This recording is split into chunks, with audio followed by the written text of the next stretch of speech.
গেল কয়েকদিন থেকে সামাজিক যোগাযোগ মাধ্যম বলেন কিংবা বিনোদন সংবাদের জগৎ সব জায়গায় একটা কমন জিনিস আপনার চোখে পড়বেই, আর সেটা হচ্ছে জনপ্রিয় গায়ক অভিনেতা তাহসান খানের দ্বিতীয় বিয়ে। শুরুতেই রটেছিল বিয়ে সেরেছেন তাহসান, তবে অভিনেতা শনিবার জানান শুভ কাজটা কেবলই সারলেন। অভিনেতার বিয়ের খবর প্রকাশ্যে আসতেই শুরু হয় তার স্ত্রী মেকআপ আর্টিস্ট রোজা আহমেদের পরিচয় নিয়ে চুলচেরা বিশ্লেষণ। এই খোঁজাখুঁজির মধ্যেই জানা যায় রোজার বাবা অর্থাৎ তাহসানের বর্তমান শ্বশুর পানামা ফারুক ছিলেন বরিশালের এক শীর্ষ সন্ত্রাসী, যিনি 2014 সালের 10 ফেব্রুয়ারি র্যাবের সঙ্গে বন্দুকযুদ্ধে মারা গিয়েছিলেন।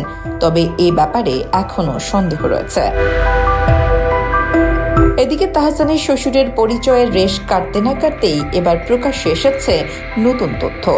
দেশের প্রথম সারির গণমাধ্যম বাংলাদেশ প্রতিদিনে প্রকাশিত এক প্রতিবেদনে জানা গেছে, তাহসানকে বিয়ে করার আগে 9 বছরের রিলেশনে ছিলেন রোজা।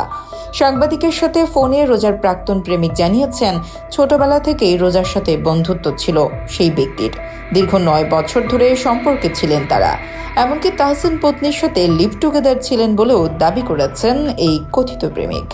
বিয়ের খবর প্রকাশের পর গণমাধ্যমে তাহসান জানিয়েছিলেন রোজার সাথে 1 বছরের পরিচয় তার। তবে রোজার সেই কথিত প্রেমিকের দাবি 4 মাস আগেও সম্পর্কে ছিলেন তারা। এমনকি তাহসানের কারণেই সেই প্রেমিকের সাথে বিচ্ছেদ হয়েছে বলেও জানিয়েছেন তিনি। বর্তমানে রাজধানী ঢাকাতেই অবস্থান করছেন তাহসান। বিয়ের খবর জানালেও শ্বশুর এবং স্ত্রীর প্রাক্তন নিয়ে এখনও মুখ খোলেননি অভিনেতা। তবে তাহসানের দ্বিতীয় বিয়ের এই জল কতটুকু গড়ায় সেটি এখন দেখার বিষয়।